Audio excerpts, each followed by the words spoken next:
I know I'm short. Alright, this is my modern parable about how to get by in a world where there being such a mess. Good day to being such a mess. The world inside. What do you want from life? An old man, a bum according to other inhabitants of that great city, screamed this from the corner of a building at almost everyone who passed by. If a construction man walked by on his way home from work, the old man would scream, "What do you want from life?" A teenage boy on a skateboard would pass by, and the old man would scream at him, "What do you want from life?" A group of Catholic schoolgirls would walk by, giggling and carrying their books, and the old man would draw one of them out with his voice, screaming, "What do you want from your life?" Most everyone passed him quickly, never quite hearing him, except on this particular morning. Maria was beginning 8th grade at Santa Lucia's parochial school for girls. She was approaching the part of her life that most girls go through, in which, were to become her breasts spread as if someone punched her. Her father no longer seems like God, and the nuns who teach her are no longer what she aspires to be, and the rules of her religion make her flush red with anger and embarrassment. The morning was dark and drizzly. Daylight savings had ended. Maria stepped out of her brownstone to meet Lucy and Isabel on the sidewalk, as she had done since the three of them started walking without their mothers to Santa Lucia's. Her parents had been fighting about money again. The breakfast table was full of tension again, so Maria, for the first time in her life, grabbed an apple out of the fruit bowl while her mother's back was turned.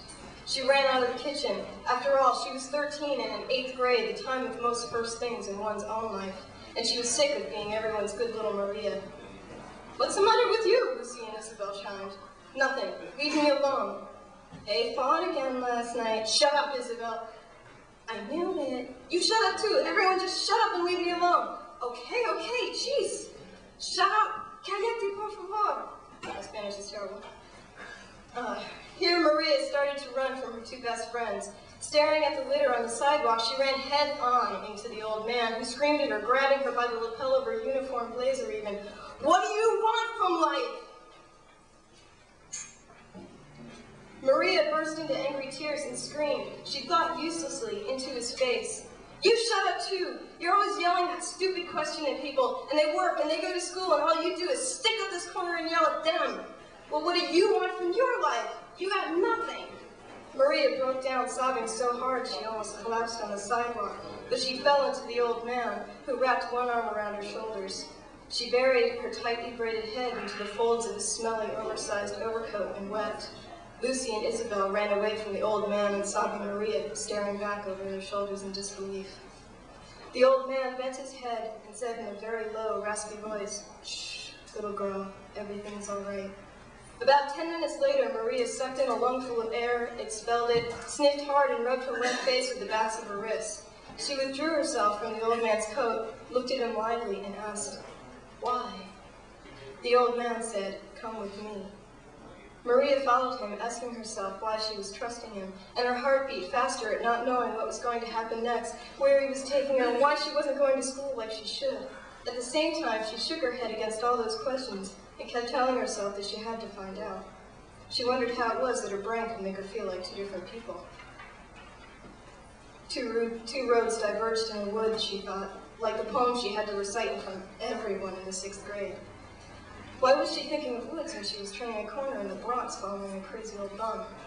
In silence, they walked all the way across the north end, where he led her into Van Cortlandt Park. He sat down on a droplet-covered cement bench under a maple tree. Without being acknowledged, Maria sat on the edge of the cold, wet bench. Her wool-plaid skirt was just long enough for that. If she sat any farther back, her bare legs would feel the clammy coldness of the bench.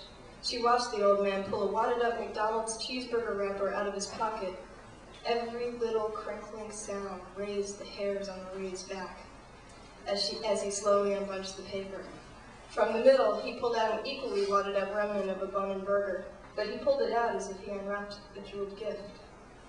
He flattened it out carefully on his lap and separated the fraction of burger within, with its clinging fluorescent cheese, and laid it on the tip of his knee. He handed the top piece of the soggy bun to Maria, who accepted it in silence. She didn't know what to make of what he was doing and was hoping she didn't have to eat it. He then clucked his tongue from the roof of his mouth 3 times, paused, clucked 3 times, paused, and 2 squirrels ran down from the tree, twisting their heads in the anxious manner that squirrels do. The old man carefully tore a tiny bit from his piece of bun and tossed it to the ground in front of one of the squirrels. When the other tried to grab it, he clucked his tongue once, and the squirrel stopped where it was to look at him. The first one finished its piece, and only then did he toss a piece to the second squirrel. Maria watched the old man do this until his bread was gone.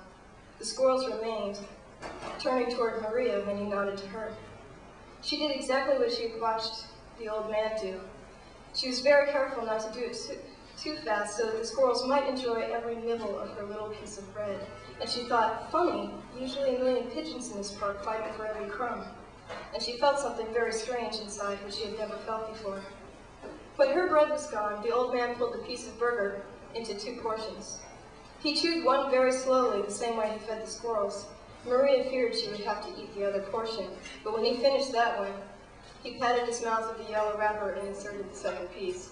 She suddenly realized that he was not going to offer her garbage while she had a good clean apple perched on her books beside her. Wanting to do something nice for him, she wondered how to split the apple since her stomach was now grumbling from watching him eat. Instead, she picked up the apple and held it out before him. He grinned, but gestured with an upturned palm for her to eat it. For a moment, she was disappointed that he didn't accept it, but when she bit into it and tasted the sweetness, she sucked the juice that ran around the smooth surface of the apple. She thought, as she chewed it slowly, that this apple was the first she had tasted and felt and swallowed in her life. When the bite hit her stomach, she could feel it move and churn. It was the most real feeling she had ever known.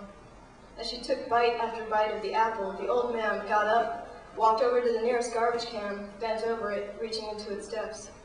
He came up with 2 empty cans, a half-eaten Almond Joy, and a long cigarette butt. He put the 2 cans and the cigarette into his oversized pockets and sat down next to Maria. He ate the Almond Joy in 3 tiny bites. When he finished, he smiled and said to Maria, "You see, I have the world." She would forget this over and over through the rest of her life.